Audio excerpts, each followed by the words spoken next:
You are looking at men on a hunt. The game they seek is not a living thing, and their weapons are not firearms. But they are hunting, and they are armed with the weapons of science. They are looking for oil. It won't be easy to find. As oil men say, it's that first barrel of oil that's hardest to get. That barrel number 1. These hunters are well aware of that. They are geologists trying to locate the position of oil deposits thousands of feet underground, which might be the hiding place of barrel number 1. But the geologists do have one advantage. The game can't run from them. It will stay where it is until somebody finds it, if anyone ever does. There are many hunters in the field, other geologists working for other oil companies, all tracking down barrel number 1. Their strategy is first to draw a picture of the rock formations where oil might be hidden. Many clues are used: soil analysis, magnetic readings, and the shape of the Earth's surface. This is only the beginning of the picture, the first sketching. But if the sketch looks promising, it justifies a full-scale geophysical survey. The hunt is taken up by the seismograph crew.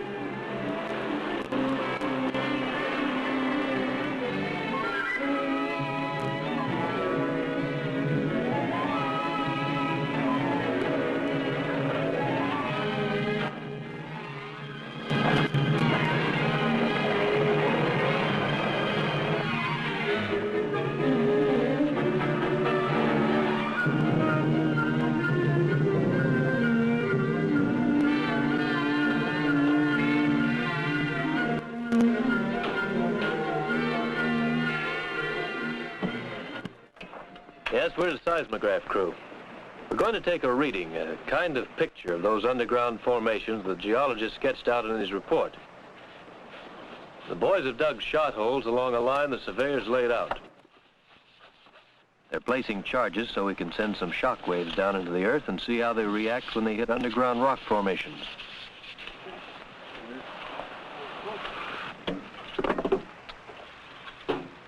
We get our reading with these geophones. We call them jugs.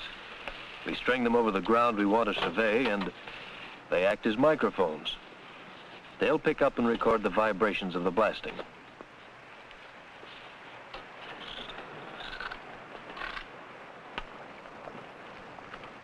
Well, I guess we're about set. Go, Charlie. Go. What's loaded? 25 pounds, 65 top, 75 bottom. Okay, the offset? 50 feet. Direction of the jug? Northeast. Okay, time break. Time break. Okay. Tap the jug. Jug. Okay. Jug's good. Jug's good. Tap on the line. Tap on line. Tap is good. Good. You all ready? Ready. Shoot it. Shooting. 1, 2.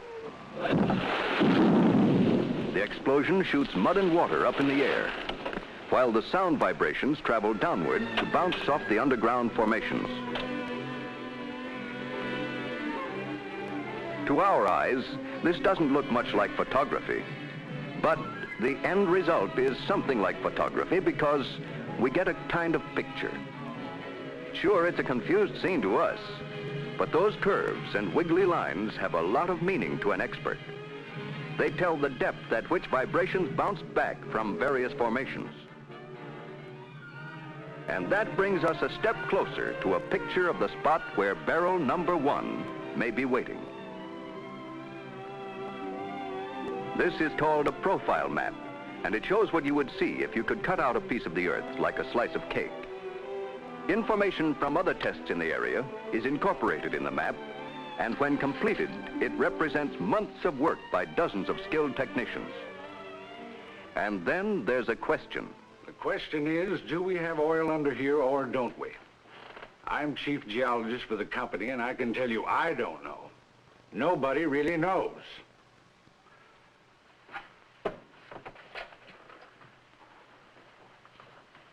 You may wonder why there's oil underground in the first place.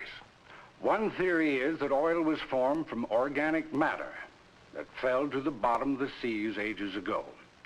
Through millions of years of heat, pressure, bacterial action, crude petroleum was formed, thousands of feet under the earth. After still more millions of years under the earth's tremendous heat and pressure, plus thousands of natural upheavals, caused the oil to be caught in various types of underground rock formations.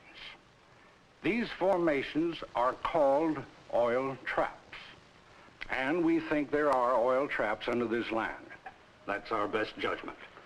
But you don't ever know there's oil there until you drill down and get it, or get nothing. Now comes the time when we've got to stick our neck out. This is the time for the big decision.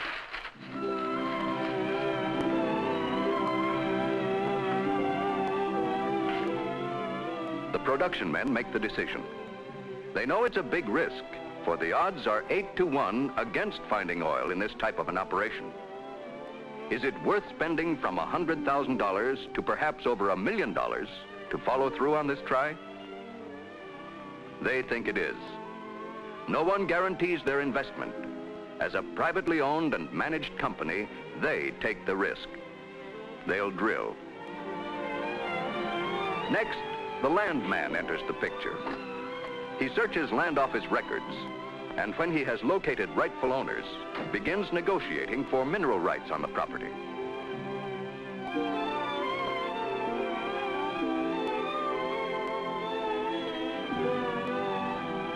A lease rental is paid to the landowner until production is achieved, if it is achieved. Then he receives a royalty, usually 1/8 of the value of the oil produced. The landman will breathe easier when the lease is set. After all, there's competition from other oil companies for that signature.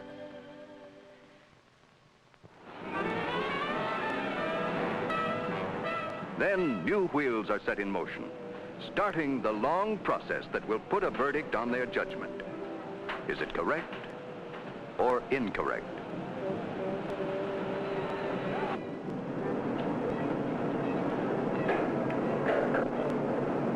You know what I wish?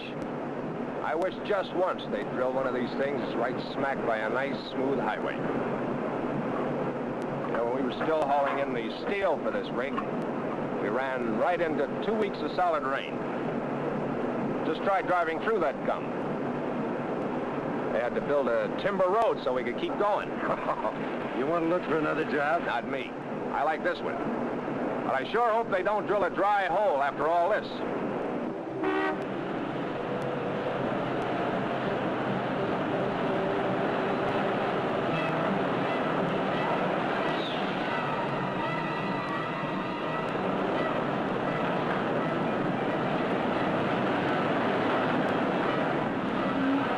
Before they could drill, they had to put up the derrick, high as a 10-story building.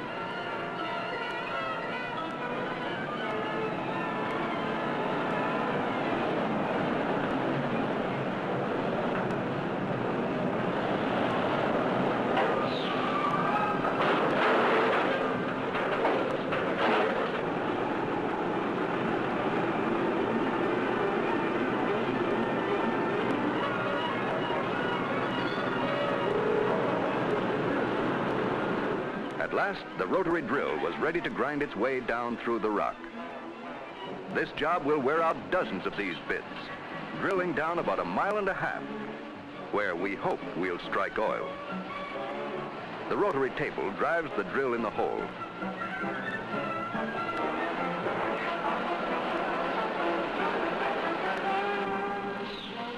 A special blend of mud and chemicals is pumped down the hole to lubricate the drill and bring up the rock cuttings. If you're going to drill down 1.5 miles, that means you need 1.5 miles of drill pipe to turn the drill. The derrick is constructed to lower and raise this great length of heavy pipe. As the drill goes down, more and more sections of pipe are added to the upper end. The daily demand for oil in this country alone is nearly 8 million barrels. This has spurred competing companies to meet the demand and exceed it. For every barrel of oil pumped from the ground, 1 1/4 more have been found.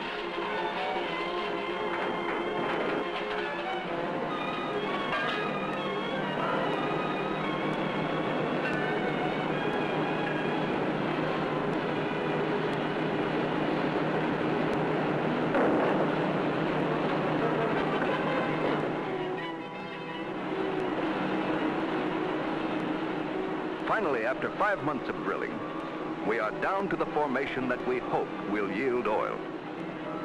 Now the drill pipe and drill are removed for the last time. Below us is a long hole in the ground that passes through earth, sand, and rock. In order to prevent it from caving in, a metal casing is set in the hole as a lining. The lengths are hoisted and then lowered to the drilling floor.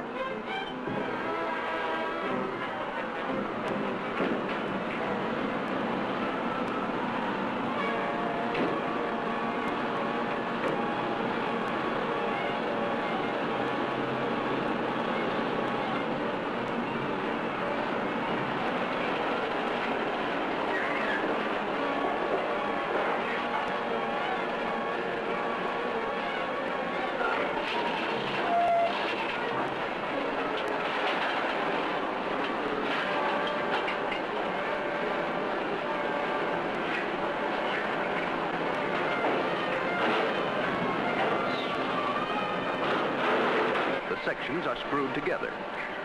Then they are tightened with huge tongs. All the joints are welded for extra strength. Now the casing is set and they're ready to find out what they've got. They call me a driller. I'm boss of this gang. We're not sure what we've got here, you understand. Might get oil, might get suitcase rock. That's granite. Rarely is oil found in commercial quantities below granite, so when we hit it, we just pack up our suitcases and move on. In the old days, a gusher would shoot clear to the top of the rig and all over a couple of acres. It was pretty wasteful. We don't let it happen nowadays. Today, when the oil starts coming up, we keep it under control with a blowout valve and a Christmas tree. That's what we call that series of pipes and valves, a Christmas tree. We're down 1.5 miles.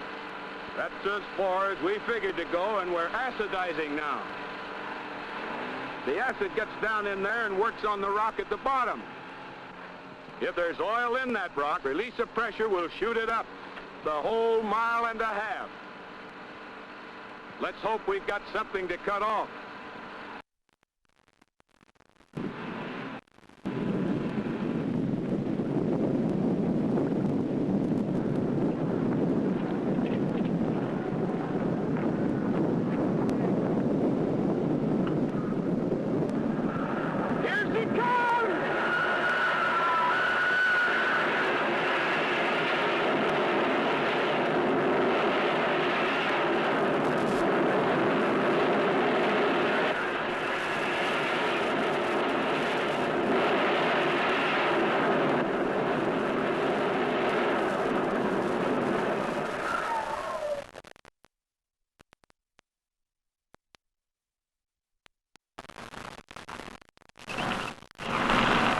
Yeah, we got it. This time we beat the odds. We got our barrel number 1.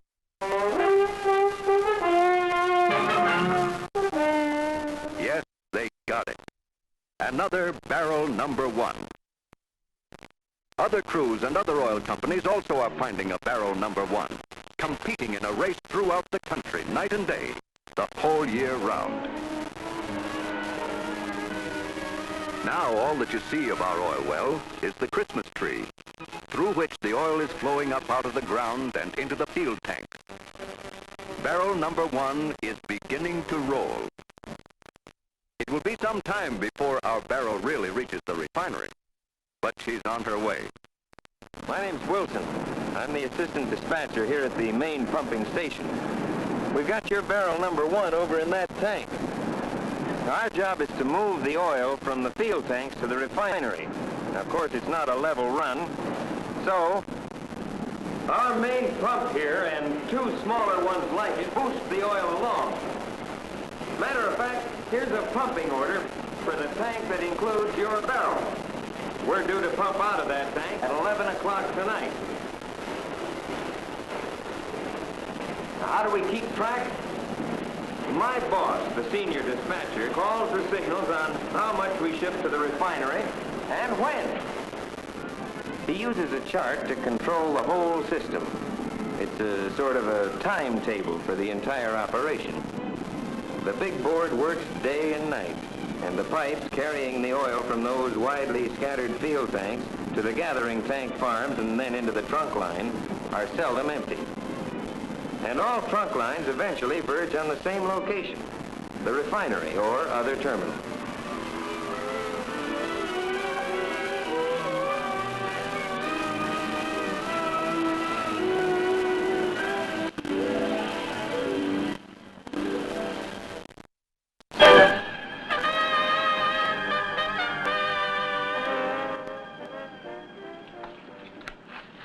Yes, we've got your barrel number 1 here now, and we'll go to work on her.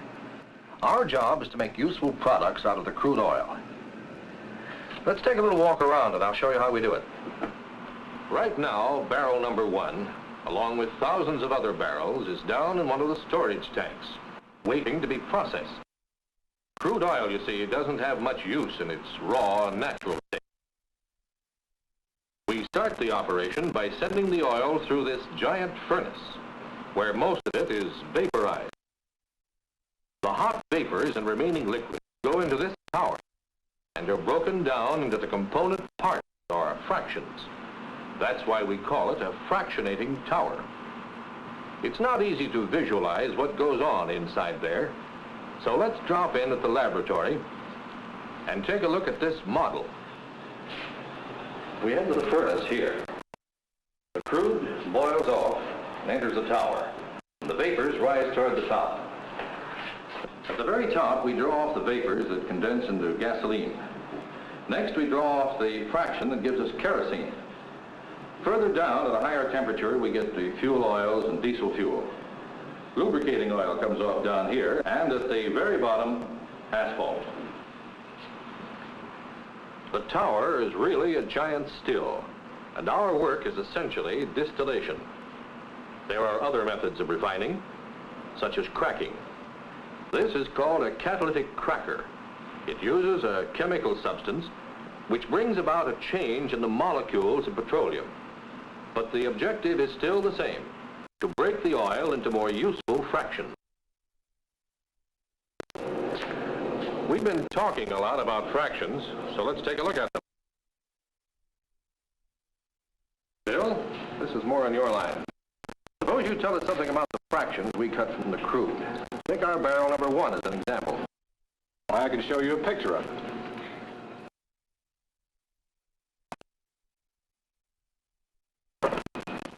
There are 42 gallons of crude in your barrel. On the average, we cut the fractions from crude oil. This shows the difference between today's yield and 1918. We've nearly doubled the gasoline, for instance.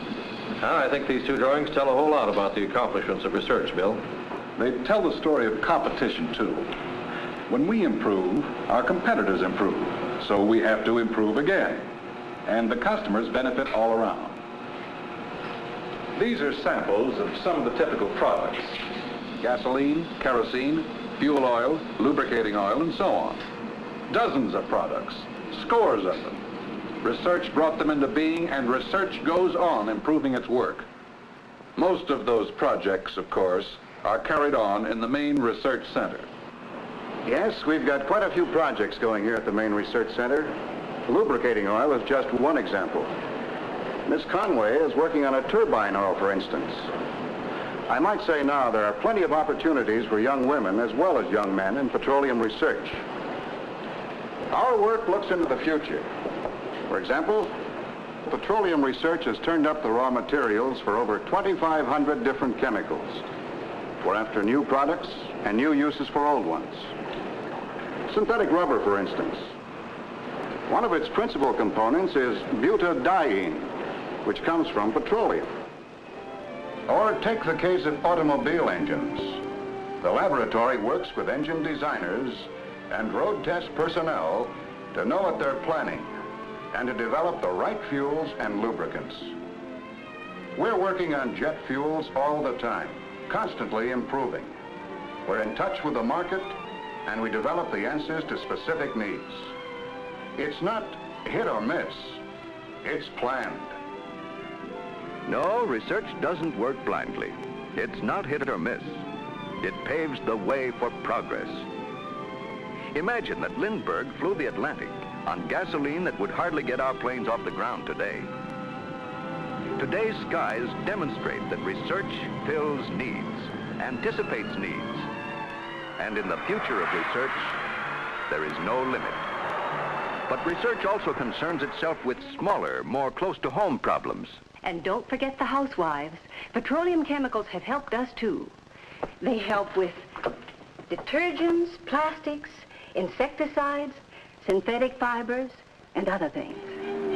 Our barrel number 1 may travel by many types of transportation before it reaches its destination. By a modern oil tanker, for instance. Welcome aboard. Yes, we're taking on part of your number 1 barrel right now, along with 140,000 other barrels. That's our capacity, 140,000 barrels. At that, we're not the largest tanker afloat. Some carry over 300,000 barrels. Open up number 4 center. We'll be underway to Seattle this evening. And we can carry a gallon of oil for less than it costs you to send a postcard. Yes, from Los Angeles to Seattle for the cost of a postcard per gallon. All types of barges and trains are used to bring our barrel number 1 to its final destination, the consumer. Competition requires the use of the most efficient means of transportation. In the oil industry, wholesale distribution is made primarily to bulk plants like this one. Wholesalers, like jobbers and distributors, buy large quantities of oil products and deliver them to retail dealers or other customers, such as transportation companies, public utilities, factories, and service stations. At this point, barrel number 1 is in the hands of the retail dealer and ready for the use of the consumer. Some part of your barrel number 1 may be in this gasoline or in this quart of oil. About 200,000 service stations are running today, offering a variety of products and service. About 95% of these stations are either privately owned or operated. Another distributor is the fuel oil dealer, who may deliver a part of our barrel to a private home for use in heating. A part of our barrel number 1 may have found its way into liquefied petroleum gas, delivered to this farm in pressurized metal cylinders for cooking. The farmer uses oil products to run his tractor, to heat his home, and for hundreds of other purposes. It's a long, long way, and many hands have touched our barrel number 1 since it made its first appearance when the well came in, when we beat the odds of 8 to 1. And at that time, it was already 6 years to the day when the search first started, when the geologists made their survey and began drawing a picture of the place where barrel number 1 was hidden. The number of people who helped in the job are too numerous to mention by name, and you've seen only a few of them. As a matter of fact, the industry uses the skills of about 2,000 job classifications. Of course, none of it would be any use without the dealers, who every day sell 84 million gallons of gasoline alone. Gasoline, the biggest seller of the industry, though far improved over what it was a quarter century ago, is still one of the biggest bargains on your shopping list. Another example of how oil serves you. The reason for it is pretty clear. Competitive enterprise, the spirit that motivates our thousands of independent oil companies. The spirit of incentive that built the industry in the best interests of the nation. In another part of the country, men continue the never-ending hunt. The game they seek is not a living thing, and their weapons are not firearms. But they are hunting, and they are armed with the weapons of science. If you don't mind my asking, just what do you expect to find out here? Another barrel number 1.